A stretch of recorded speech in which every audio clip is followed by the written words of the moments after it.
बहुत तेज ट्रेन चल रही है और उस ट्रेन से कोई नीचे गिर जाए, आप सोचिए वह बच सकता है? कभी नहीं। लेकिन एक ऐसा दिव्य चमत्कार हुआ, तब किस प्रकार एक भक्त की जान बची, यह एक सत्य घटना है। एक बार एक भक्त ट्रेन में जा रहे थे। उन भक्त के समीप एक 60 वर्ष के वृद्ध बैठे थे। वृद्ध जी को देखकर ऐसा भाव हुआ कि यह भी भगत हैं। तब भक्त जी ने पूछा, बाबा कहाँ से हो? तब बाबा कहने लगे, मैं कानपुर से हूँ। पूछने लगे, कहाँ जा रहे हो? कहा, बस आगरा की तरफ जाना है, वहाँ पहुँच जाऊँगा। कहा, ये इतनी किताबें ली हैं? तब वह बाबा कहने लगे, हनुमान भगवान को मानता हूँ, उनकी सेवा करता हूँ, निरंतर अपने साथ यह पुस्तकें रखता हूँ, राम राम लिखता जाता हूँ, हनुमान जी की चालीसा पढ़ता हूँ, अन्य तो कुछ मुझे आता नहीं है। वृद्ध की यह बात सुनकर भक्तराज बड़े प्रसन्न हुए। कहने लगे, बाबा रात्रि का समय है, ध्यान करना, कुछ पहनने के लिए गर्म कपड़े हैं? तब वह बाबा कहने लगे, एक कंबल लेकर आया हूँ, उससे ठंड शांत हो जाती है। इस प्रकार मैं तो सोने के लिए चला गया। रात्रि का समय हुआ, ट्रेन जा रही थी, रात्रि के 8:30-9 बजे होंगे।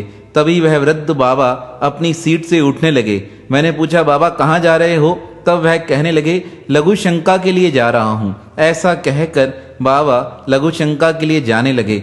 अभी वह लघु शंका के लिए बाथरूम में जाने वाले थे, तभी उनके मन में विचार हुआ, बाथरूम में जाना ठीक नहीं है। ट्रेन बहुत तेज चलती है, डब्बे हिलते हैं, हो सकता है गिर सकता हूँ या चोट आ सकती है। ऐसा विचार कर वह बाबा कोच के गेट के नज़दीक बैठकर ही लघु शंका करने लगे। अब आप सोचेंगे, यह बात हमें कैसे पता चली? इसका भी रहस्य है, हम आगे आपको बताने वाले हैं। वह बाबा जिस प्रकार लघु शंका कर रहे थे, उस समय ट्रेन बहुत तेज स्पीड से जा रही थी। अचानक उस बाबा जी को धक्का लगा। धक्का लगते ही वह बाबा जी गेट के बाहर गिर गए। अब जब लोगों ने इस प्रकार उस बाबा जी को बाहर गिरते देखा, बहुत शोर मचाने लगे, बचाओ बचाओ बचाओ। पर ट्रेन तो बहुत तेज स्पीड में थी। इतने में कुछ लोगों ने चैन खींच ली। मैंने इधर उधर देखा, शोर किस बात का है। मैं नीचे उतर कर आया, पूछा क्या हुआ? तब किसी ने बताया, जो बाबा जी हमारे साथ बैठे थे वो लघु शंका करने गए, हो सकता है गेट के उधर से नीचे गिर गए हैं, इसलिए ट्रेन रोकी गई है। अब ट्रेन रुकते रुकते 4-5 किलोमीटर आगे आ चुकी थी। उसे पीछे ले जाना था, क्योंकि देखना जरूरी था बाबा कहाँ गिरे हैं, पता लग सके। अब ट्रेन को धीरे धीरे पीछे लेकर जा रहे थे। ट्रेन पीछे की ओर जा रही थी। मेरे मन में एक ही संशय था, प्रभु पता नहीं क्या हुआ होगा। वह बाबा जी तो बड़े विश्वासी थे, उनका तो हनुमान जी में पूर्ण विश्वास था। अब अप्रिय कोई घटना नहीं घटित हुई हो, यही मन में विचार चल रहा था। मैं भी उन बाबा जी को खोजने लगा। एक स्थान पर जाकर ट्रेन रुक गई और हम सब बहुत लोग नीचे उतर गए। हम देखने लगे, ट्रेन की पटरियों के नीचे कोई आया तो नहीं है। आसपास के स्थानों पर भी देख रहे थे। सारा जंगल का एरिया था, क्योंकि बात ज़्यादा पुरानी थी। यहाँ लोग मोमबत्ती जला रहे थे, कई टार्च जला रहे थे, मोबाइल से देख रहे थे, पर किसी को बाबा जी कहीं दिखाई नहीं दे रहे थे। हमने 10-15 मिनट वहाँ इंतजार किया। गार्ड भी आ गए, वह भी देखने लगे। तभी अचानक से हमें दूर से एक व्यक्ति दिखाई दिया, जिसके हाथ में लालटेन थी। हमने सोचा, हो सकता है इसी गांव का कोई व्यक्ति होगा जो इतना दूर से आ रहा है। वह सामने से आ रहे थे। हम सबका ध्यान उसी ओर था। हम भी देख रहे थे कौन आ रहा है। जब वह व्यक्ति हमारे नजदीक आया, उसे देखकर हम सब हैरान हो गए। अरे ये कैसे हो सकता है? यह कैसे आ सकते हैं? पता है वह व्यक्ति कौन था? वह वही वृद्ध व्यक्ति थे जो ट्रेन से गिर गए थे। हमने उन्हें देखकर पूछा, बाबा आप वहां कैसे पहुंच गए और आप सुरक्षित कैसे हो? तब उस समय बाबा जी ने हमें जो बात बताई, उसे सुनकर हमारे रोंगटे खड़े हो गए। हमने बाबा जी को सर्वप्रथम ट्रेन के कोच में बैठाया और सब लोग उनके आसपास उन्हें घेर कर खड़े हो गए। ट्रेन ने सिग्नल दिया, ट्रेन चलना प्रारंभ हुई, लेकिन उसी के साथ हमारी दिल की धड़कनें तेज होती जा रही थी। हमने बाबा जी से पूछा, बाबा जी आप तो 5 किलोमीटर पहले गिर गए थे, लोगों ने आपको गिरते हुए देखा था, आपकी आवाज़ सुनी थी, आप बच कैसे गए? तब बाबा जी ने बोलना चालू किया, कहने लगे, बोलिए जय श्री राम। ऐसा कहकर उन्होंने बताया, मैं लघु शंका के लिए मैं बाथरूम में जा रहा था, लेकिन मन में विचार हुआ ट्रेन बहुत तेज है, हो सकता है मेरा पैर फिसल जाए और मुझे चोट लग जाए, इसलिए मैं कोच के गेट के बाहर ही बाथरूम करने लगा। लघु शंका करने के कारण अपना बैलेंस नहीं संभाल सका और मैं गेट के बाहर गिर गया। जैसे ही बाहर गिरा, अचानक से मेरे मुख से निकला, हनुमंत लाल मेरी रक्षा कीजिए। जैसे ही इस प्रकार कहा, मैं जमीन की ओर गिरने वाला था, तभी अचानक से एक दिव्य व्यक्ति वहां प्रकट हो गया।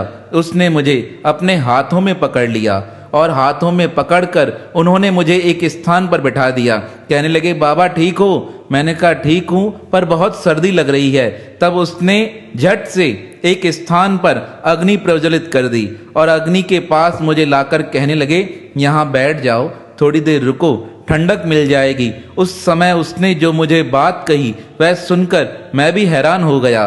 उस दिव्य व्यक्ति ने कहा, बाबा चिंता मत करो, जो ट्रेन आगे निकल गई है वह तुम्हें लेने के लिए पुनः यहाँ वापस आएगी, यहीं बैठे रहो और कुछ खाओगे? इस प्रकार उसने मुझे एक फल दे दिया। मैंने वह फल खाया। फल खाते ही मेरी भूख शांत हो गई। मैं सोच रहा था, मैं तो गिर गया था, यह कौन है जिसने मुझे बचाया है? इस प्रकार जब मेरी सर्दी शांत हुई, मेरा शरीर गर्म होने लगा, वह व्यक्ति कहने लगा, चलो मैं तुम्हें अपनी गोदी में उठाकर तुम्हारी ट्रेन तक तुम्हें छोड़कर आता हूँ। तब उस व्यक्ति ने मुझे गोदी में उठा लिया और गोदी में उठाकर वह मुझे अपनी ट्रेन की ओर लेकर आ रहा था। इतने में मैंने देखा हमारी ट्रेन भी रुक गई है और ट्रेन इधर से उल्टी होकर मेरी तरफ आ रही है। जब उस व्यक्ति ने ट्रेन को आते देखा, तब वह कहने लगा, बाबा जी अब मुझे जाना है, अब तुम यहीं रुक जाओ या धीरे धीरे आगे चलते जाओ, तुम्हारी ट्रेन के सहयात्री तुम्हें मिल जाएंगे। जाते जाते उसने अपने हाथ से यह लालटेन भी मुझे पकड़ा दी। यह देखो, यह लालटेन मैं लेकर आया हूँ। जब इस प्रकार बाबा ने सारी बात बताई, उस कोच में जितने भी लोग बैठे थे वह सब हैरान हो गए। यह इस प्रकार कैसे हो सकता है? एक गिरने वाला व्यक्ति, उसे कौन अपनी गोदी में इतने फास्ट तरीके से उठा सकता है? हम सब तो हैरान थे। हमने बाबा जी से पूछा, बाबा आप बताओ वह कौन था? तब बाबा जी के आंखों में आंसू आ गए। बाबा कहने लगे, वह और कोई नहीं, मेरे हनुमंत लाल जी थे, क्योंकि जब उन्होंने मुझे गोदी में उठाया तब मैंने देखा था उनके पीठ की तरफ से मुझे एक छोटी सी पूंछ दिखाई दी। बस थोड़े क्षण मात्र के लिए ही मुझे वो दिखाई दी।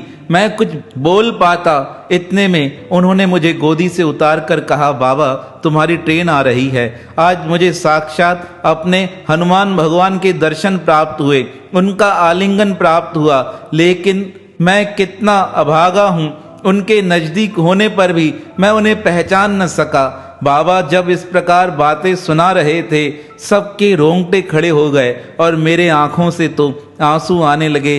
बाबा आप धन्य हो, जो परमात्मा को इतना नज़दीक से आपने देखा है।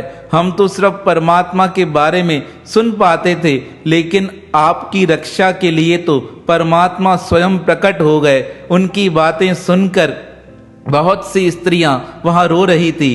अन्य सहयात्री कुछ के रोंगटे खड़े थे, कुछ रो रहे थे, लेकिन मेरे मन की स्थिति तो सिर्फ मुझे पता थी। और जो परमात्मा के सामीप्य का सुख उन बाबा जी को प्राप्त हुआ था, उसकी महिमा को तो शब्दों में कहा नहीं जा सकता। लेकिन मेरे मन में यह उत्कंठा थी कि यह जो प्रसंग मैंने अपने जीवन में अपने समक्ष देखा था, उसे आप तक पहुंचाया जा सके कि परमात्मा किस प्रकार स्वयं प्रकट होकर अपने भक्तों की रक्षा करता है। एक साधारण से भक्त को परमात्मा ने ट्रेन से गिरते हुए अपनी गोदी में संभाल लिया। हमें विश्वास रखना चाहिए कि परमात्मा हर समय अपने भक्तों की संभाल करता है। ऐसे भक्त वसल भगवान के पावन श्री चरणों में हमारा बारंबार प्रणाम है। बिहार में अयोध्या के एक महान संत श्री रूपकला जी राम कथा करने आए। राम कथा के समय वह कहते, आइए हनुमंत विराजिए, और इस प्रकार हनुमान जी का आह्वान करते। एक बार वहां एक वकील जी आए और कहने लगे, ये क्या कहते हो? इस प्रकार कहने से क्या हनुमान जी आ जाते हैं? श्री रूपकला जी ने कहा, अवश्य आते हैं।